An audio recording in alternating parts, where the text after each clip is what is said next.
আমার মুসলমান বন্ধুগণ, গভীর মনোযোগ।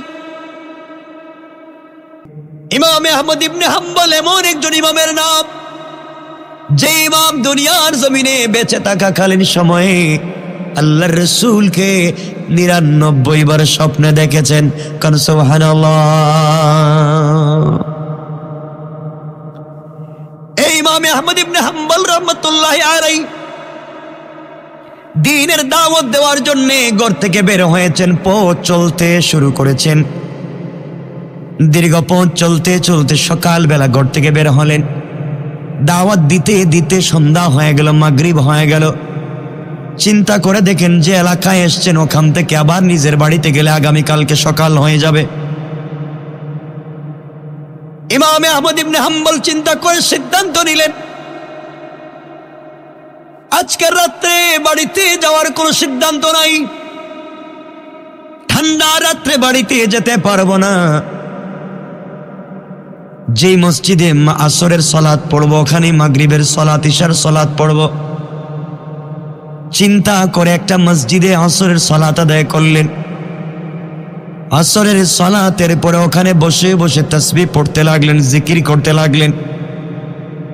সিদ্ধান্ত নিলেন ওই এলাকা থেকে আজকে রাত্রে তিনি যাবেন না। ঠান্ডা রাত্র, এত দূর পর্যন্ত বাড়ি, যেতে যেতে আগামীকালকে সকাল হয়ে ভোর হয়ে যেতে পারে। ইমাম আহমদ ইবনে হাম্বল রয়ে গেলেন। এই মসজিদে মাগরিবের সালাত আদায় করলেন। মাগরিবের সালাতের পরে মসজিদ থেকে বের হয়ে যান না, আবার তিনি তাসবিহ শুরু করলেন, জিকির শুরু করলেন। ওগুলা করতে করতে ইশার সালাতের সময় হয়ে গেল। এই মসজিদে ইশার সালাত আদায় করলেন। ইশার নামাজের পরে মসজিদের এক কর্নারে নির্ধারিত তাসবিহ পড়া শুরু করে দিয়েছেন। মসজিদের সকল মুসল্লিরা চলে গিয়েছে। খাদেম অথবা মসজিদ কমিটির কেউ, স্টাফের কেউ, ইমাম মুয়াজ্জিন যে কেউ মসজিদের গেট তালা দিয়ে দিতে চায় ইশার পরে, নামাজের পরে, কিন্তু আহমদ ইবনে হাম্বল থাকবার কারণে গেট তালা দিতে পারে না। লোক ডাক দিয়া বলছে, যুবককে আমাকে আপনি কেন বের করে দিতে চান? মসজিদ কর্তৃপক্ষ বলতেছেন, মুরব্বী আপনাকে চিনতে পারলাম না, আপনি ওখান থেকে যাওয়ার মতো সুযোগ হয়ে গেছে, আপনি এই মুহূর্তে এখান থেকে বের হয়ে যান। আমাদের মসজিদে অপরিচিত কোনো মানুষ ইশার পরে থাকতে পারবে না। ইমাম আহমদ ইবনে হাম্বল বললেন, যুবক শোনো, এই এলাকায় আমার বাড়ি নয়, আমার বাড়ি অনেক দূরে। সফর করে যেতে হলে দীর্ঘ সময় লাগবে। আমি ওখানে থেকে যে আগামীকালকে সকালবেলা চলে যাব। মসজিদ কমিটির কেউ বলল, আমাদের এখানে গভীর রাতে থাকা যাবে না, বের হয়ে আপনি অন্যত্র কোথাও চলে যান, রাত্রবেলা ওখানে থাকবার কোনো সুযোগ নাই। ইমাম আহমদ ইবনে হাম্বল রাহমাতুল্লাহি আলাইহি, ইমাম আহমদ ইবনে হাম্বল রাহমাতুল্লাহি আলাইহি এমন সময় কোনোভাবেই যখন তাকে থাকতে দিচ্ছে না, তিনি বের হয়ে গেলেন। বের হয়ে যাওয়ার পরে চিন্তা করেন, গভীর রাত্রে কোথায় যাবেন, কই থাকবেন, কি করবেন, খুঁজে পাচ্ছেন না। কেউ তাকে চিনে না, তিনিও কারো কাছে পরিচয় দিলেন না। আর দুনিয়ার জমিনে আমরা যদি কিছু একটা ইউনিয়নের ওয়ার্ডের হয়ে যাই, পরিচয় দিতে অবাক হয়ে যায়। ইমাম আহমদ ইবনে হাম্বল নিজের পরিচয় দিলেন না। গভীর রাত্রে পথ চলা শুরু করে দিলেন। দীর্ঘ পথ চলবার পরে একটা বাজারে গিয়ে উপস্থিত হয়ে গেলেন। বাজারে গিয়ে দেখেন প্রচন্ড কুয়াশার শীত পড়েছে। গভীর রাত্রে বাজারের কোনো দোকান খোলা নাই, সব বন্ধ। চলতে চলতে বাজারের এক কর্নারে গিয়ে দেখেন একটা যুবক ছেলে, তরুণ ছেলে, চেহারা থেকে নূর চমকায়, সুন্দর তার চেহারায় দাড়ি। এই যুবকটা গভীর রাত্রে শুধু তার দোকান খোলা, আর কোনো দোকান নাই। এই দোকানে বসে বসে রুটি তৈরি করে বাজারে বিক্রি করে যায়। কদ সুবহানাল্লাহ।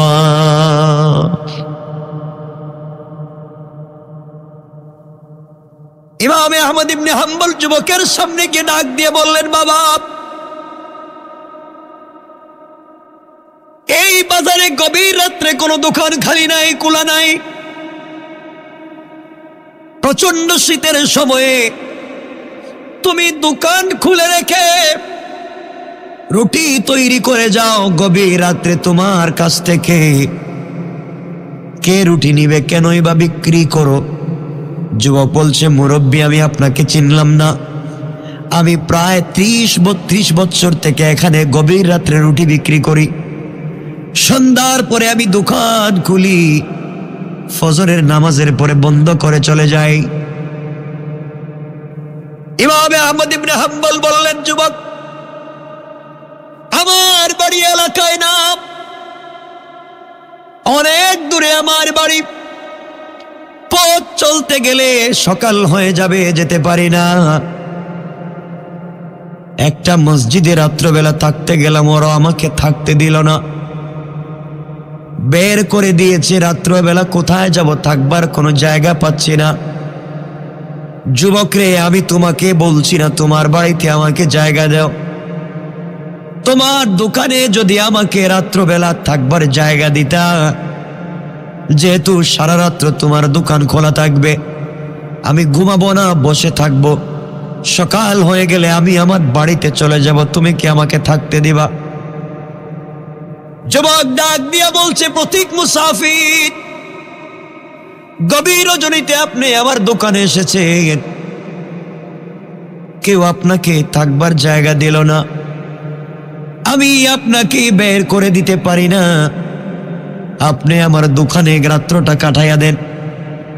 সকাল বেলা ফজরের সময় তো আমি দোকান বন্ধ করে দিব, আপনাকে চলে যেতে হবে। ইমাম আহমদ ইবনে হাম্বল বলেন, ওই সময় চলে গেলে আপত্তি নাই। ইমাম আহমদ ইবনে হাম্বল রাহমাতুল্লাহি আলাইহি দোকানের ভিতরে প্রবেশ করলেন, বসে পড়লেন। হঠাৎ করে আশ্চর্য কারবার তার নজরে পড়ল। তিনি তাকাইয়া দেখেন, যুবক লোকটা রুটি বিক্রি করে। রুটি তৈরি করার জন্য খামির যখন বানায় তখন পড়ে আস্তাগফিরুল্লাহ, খামির তৈরি হয়ে গেলে পড়ে আস্তাগফিরুল্লাহ। তৈরি করে যখন চুলার মধ্যে রুটি বানাতে দেয়, পড়ে আস্তাগফিরুল্লাহ। রুটি তৈরি হয়ে গেলে পড়ে আস্তাগফিরুল্লাহ। রুটি তৈরি করে যখন নির্ধারিত পাত্রে রাখে তখন পড়ে আস্তাগফিরুল্লাহ। কাস্টমার আসলে যখন বিক্রি করে তখন পড়ে আস্তাগফিরুল্লাহ। টাকা হাতে নিয়ে ক্যাশের মধ্যে রাখে আর পড়ে আস্তাগফিরুল্লাহ। ইমাম আহমদ ইবনে হাম্বল আশ্চর্য হয়ে গেলেন, এই লোকটা শুধু আস্তাগফিরুল্লাহ পড়ে কেন? কি এমন হয়েছে আস্তাগফিরুল্লাহ বারবার পড়তে হবে, এমন কি হয়েছে? তিনি বললেন, বাবারে, শুধু আস্তাগফিরুল্লাহ পড়ো, তোমার জবানে আর কোনো কথা নাই।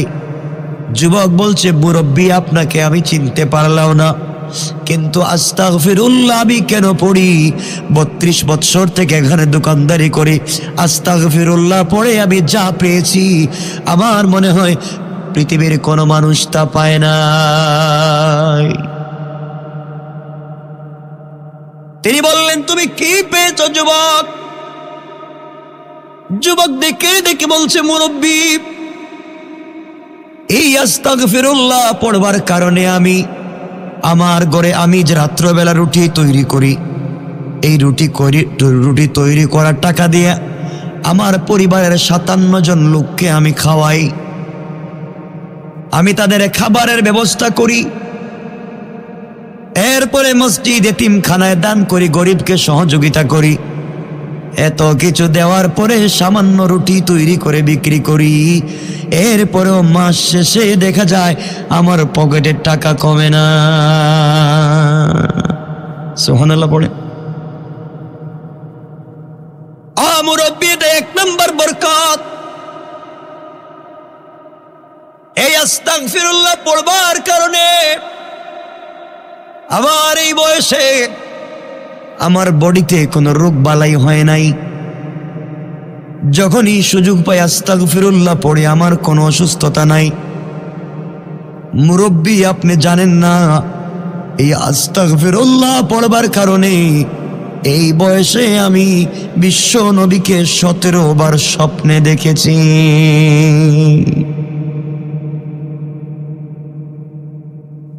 আঙ্কেল, আপনাকে আমি চিনতে পারলাম না। গভীর রাত্রে কারা যেন আমার কাছ থেকে রুটি কিনে যায়, আমি কেন আস্তাগফিরুল্লাহ পড়ি শুনেন। গভীর রাত্রে রুটি বিক্রি করি, কাস্টমার আসে, চিনি না। ওরা যখন রুটি নিয়ে যায়, যাওয়ার সময় মুসাফা করে, তাদের হাতে এমন কি যে স্পেশাল গ্রান থেকে যায়, আমার বডিতে তাদের বডি থেকে গ্রান থেকে যায়। এই আস্তাগফিরুল্লাহ পড়বার কারণে আমার জীবনে আরো অনেক বরকত হয়েছে। এর মধ্যে স্পেশাল আর একটা কারণ হলো, আমার জীবনে আমি যত দোয়া করেছি, আল্লাহ তাআলা আমার কোনো দোয়াকে আজ পর্যন্ত ফিরাইয়া দেয় নাই। আঙ্কেল, আমার জীবনের সকল দোয়া আল্লাহ কবুল করেছে, শুধুমাত্র কেবলমাত্র আস্তাগফিরুল্লাহ পড়বার কারণে। জানেন না আপনি, আস্তাগফিরুল্লাহ এই জন্য পড়ি, আমি যখন রুটি খামির থেকে তৈরি করি, তখন সব খামির রুটি কিন্তু একভাবে এক লেভেলের হয় না। কোনো রুটি সামান্য বড় হয়ে যায়, কোনোটা ছোট হয়ে যায়, কোনোটায় আটা ময়দার দানা বেশি পড়ে যায়, কোনোটায় কম পড়ে যায়, কোনোটা বেশি করে আমি কোনোটাকে পাকাতে পারি, পুড়তে পারি, কোনোটা কাঁচা থেকে যায়। কিন্তু কাস্টমারের কাছ থেকে আমি সমান সমান টাকা নেই। এই যে 1-2টা আটার দানা ময়দার দানা কম পড়ে যায়, আমি যে সমান টাকা নিলাম, কিয়ামতের দিনে আল্লাহর কাছে আমি কি জবাব দিব? এই জন্যে আমি শুনেছি আস্তাগফিরুল্লাহ এই জন্য পড়ি। নবীজি বলেছেন, কেউ যদি প্রতিদিন 70 বার আস্তাগফিরুল্লাহ পড়ে, তার জন্য আমার উপরে শাফাআত করা ওয়াজিব হয়ে যায়। মুরব্বী, আরো আছে। এই আস্তাগফিরুল্লাহ পড়বার কারণে আমি তো আমার জন্য যত দোয়া করেছি আল্লাহ কবুল করেছেন। পাবলিকের জন্য যত দোয়া করেছি আল্লাহ তা দোয়া কবুল করেছেন। পৃথিবীতে এমন কিছু নাই যে আমি চাইছি আর পাই নাই। ইমামে আহমদ ইবনে হাম্বল বললেন, যুবক বলো, তাহলে দেখা যায় তুমি মুস্তাজাবুদ দাওয়া, হাত উঠালে কবুল হয়ে যায় শুধু আস্তাগফিরুল্লাহ বলবার কারণে। আহমদ ইবনে হাম্বল বলেন, আমি এত বড় ইমাম, কিন্তু আমি তো রুটিওয়ালার চাইতে আরো ছোট থেকে গেলাম। হাত উঠালে দোয়া কবুল হয়ে যায়, আমার মাধ্যমে তো এমন কিছু হতে নাও পারে। তিনি বললেন, যুবক বলো, তোমার এই লম্বা সময়ে জীবনে এমন কোন দোয়া কি আছে যে দোয়া কবুল হয় নাই, নাকি জীবনের সকল দোয়া কবুল হয়েছে? যুবক বলছে, মুরব্বী, আপনাকে চিনি না, আমার জীবনে আস্তাগফিরুল্লাহ পড়ে যত দোয়া করেছি সব দোয়া আল্লাহ কবুল করেছেন। এই কথা বলে যুবক চোখের পানি ছেড়ে হাউমাউ করে কান্না করে। ইমামে আহমদ ইবনে হাম্বল বললেন, যুবক এবার কান্না করো, কারণ কি বলো? যুবক বলতেছে, মুরব্বী, কান্না করি, এত দোয়া আল্লাহ কবুল করেছে, কিন্তু আমার জীবনের ছোট্ট একটা দোয়া আল্লাহ আজও কবুল করে নাই। কি দোয়া তোমার কবুল হয় নাই? যুবক ডেকে ডেকে বলছেন, মুরব্বী, আমি আল্লাহর কাছে দোয়া করেছিলাম, আল্লাহ তাআলা জামানার সব থেকে বড় ইমাম ইমামে আহমদ ইবনে হাম্বল, যিনি ইসলামের জন্য বড় কষ্ট করেন, হাম্বলি মাযহাবের যিনি আবিষ্কারক, খালকে কোরআনের মাসলে বাদশা, যাকে পিটাইছে কিন্তু সরাইতে পারে নাই। ওগো আল্লাহ তাআলা, জীবনে কোন দিন জানে আমি মরে যাই, মৃত্যুর আগে একবারের জন্য হলে আহমদ ইবনে হাম্বলকে আমাকে দেখাইয়া দিও। ও মুরব্বী, 30-32 বছর থেকে দোয়া করে যাই, সব দোয়াকে আল্লাহ কবুল করেছে, কিন্তু এই দোয়াকে কবুল করে নাই। কতদিন দোয়া করেছি, আল্লাহ কেমনে যাব, বাড়ি ঘর চিনি না। আহমদ ইবনে হাম্বলের বাড়ি কোথায়, আমি তাকে একটাবার দেখতে চাই। আমি মনে হয় মরে যাব মুরব্বী, কিন্তু আহমদ ইবনে হাম্বলকে দেখা হবে না। আপনি আসার আগে 2 রাকাত সালাত পড়ে আমি আল্লাহর কাছে কান্না করে বলেছি, আল্লাহ তাআলা কোন দিন জানি আমি মরে যাই, আহমদ ইবনে হাম্বলকে কি তুমি আমাকে দেখাবা না? ইমামে আহমদ ইবনে হাম্বল চোখের পানি ছেড়ে দিলেন আর ডাক দিয়া বলেন, আল্লাহ বুঝতে পেরেছি আপনি আমাকে ঘুরাইয়া ঘুরাইয়া সারাদিন কাজ করাইয়া একটা মসজিদে নামাজ পড়াইয়া মসজিদ থেকে বের করে দিয়া আপনি রুটিওয়ালার দোকানে পৌঁছাইয়া দিয়েছ। রুটিওয়ালাকে কষ্ট করে আমার বাড়িতে নিতে চাও না, আমাকে তার দরবারে নিয়ে এসেছ। ইমামে আহমদ ইবনে হাম্বল বললেন, যুবক বলো, তুমি যদি ইমামে আহমদ ইবনে হাম্বলকে দেখতে পারো কি করবে? যুবক বলছে, মুরব্বী আল্লাহর কাছে বলেছি, আল্লাহ তাআলা আহমদ ইবনে হাম্বলকে দেখলে আমি কপালে চুম্বন করব, বুকের সঙ্গে বুকটা লাগাবো, তার সঙ্গে মুসাফা করব। কারণ যিনি 99 বার আল্লাহকে আল্লাহ রসুলকে স্বপ্নে দেখেছেন, জীবনে একটা আয়াত থেকে 40টা মাসআলা বের করেছেন, তার দিল, তার কপাল, তার বুকটা কত বড়। তার সঙ্গে আমি জান্নাতে যেতে চাই বরকত নিয়া, এই জন্যে তার কপালে চুম্বন করতে চাই। আহমদ ইবনে হাম্বল যুবকটাকে জড়াইয়া নিজে তার কপালে চুম্বন করে, হাতে চুম্বন করে ডাক দিয়া বলছেন, যুবক রে, তুমি দেখবার জন্য, আহমদ ইবনে হাম্বলকে দেখবার জন্য তার বাড়িতে যাওয়ার কোনো প্রয়োজন নাই। এই মুহূর্তে আল্লাহ তাআলা নিজে আহমদ ইবনে হাম্বলকে বাড়ি থেকে বের করে রাস্তায় রাস্তায় ঘুরাইয়া এক মসজিদ ইশার সালাত পড়াইয়া তোমার দোকানে হাজির করে এই মুহূর্তে তোমার সামনে দাঁড় করাইয়া বলেছেন, যুবক তুমি বরকত নিবে না, বরং আমি তোমার মতো রুটিওয়ালার থেকে বরকত নিতে চাই। যুবক ডাক দিয়ে বলতেছে, তাহলে কি আপনি আহমদ ইবনে হাম্বল? ইমামে আহমদ ইবনে হাম্বল বলছেন, যুবক রে, আমি আহমদ ইবনে হাম্বল, আমি আহমদ ইবনে হাম্বল যার জন্য তুমি দোয়া করেছ। গোলাম জড়াইয়া ধরেছে, চোখের পানি ছেড়ে তওবা শুরু করেছে। আহমদ ইবনে হাম্বল বললেন, যুবক রে, আস্তাগফিরুল্লাহর অরিজিনাল যেই বরকত তুমি পেয়েছো তোমার জীবনে, তুমি এটা পড়ে যাও, আমার বিশ্বাস রসুলের সঙ্গে তুমি জান্নাতে থাকতে পারবা। সুবহানাল্লাহ পড়েন। সুতরাং আমরাও যদি এই আস্তাগফিরুল্লাহ বারবার পড়ি, নির্ভেজাল ঘুমাবার আগে, ঘুম থেকে উঠে, পরিবারে, শুধু আস্তাগফিরুল্লাহ আস্তাগফিরুল্লাহ। রসুল বলছেন, শর্টকাট যদি জান্নাতে যেতে চাও, আস্তাগফিরুল্লাহকে কন্টিনিউ আমলে নিয়ে নাও। সুবহানাল্লাহ পড়েন। আমরা পারবো তো ইনশাআল্লাহ? তারা বলছিলেন 12টা হয়ে গেছে, 12:05, আর লম্বা করতে চাই, এখানে রেখে দিতে চাই। আমার জন্য দোয়া চাই, আপনাদের জন্য দিল থেকে দোয়া থাকলো, আল্লাহ যেন আমাদের সবাইকে কবুল করেন। সবাই 5 ওয়াক্ত নামাজ পড়বেন, হালাল খাবেন, আমানতের খেয়ানত করবেন না। আর একটা আমল বলছি, আস্তাগফিরুল্লাহ পড়বেন। আমার এক কথা দেন, সবাই কথা দেন ইনশাআল্লাহ, প্রতিদিন পড়বেন তো ইনশাআল্লাহ, আল্লাহ যেন কবুল করেন, আমিন। কথা এখানে রেখে দিলাম, কিছু বলবেন কি? আল্লাহুম্মা সাল্লি আলা মুহাম্মদ ওয়া আলা আলি মুহাম্মদ কামা সাল্লাইতা ওয়া সাল্লামতা আলা ইব্রাহিম ওয়া আলা আলি। আলহামদুলিল্লাহিল্লাযী হাদানা লিহাদা ওয়া মা কুন্না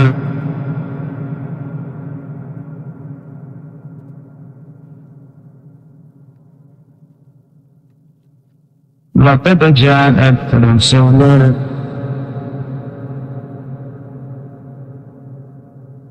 ربنا ظلمنا أنفسنا إن لم تغفر لنا وترحمنا لنكونن من الخاسرين ربنا آتنا في الدنيا حسنة وفي الآخرة حسنة وقنا عذاب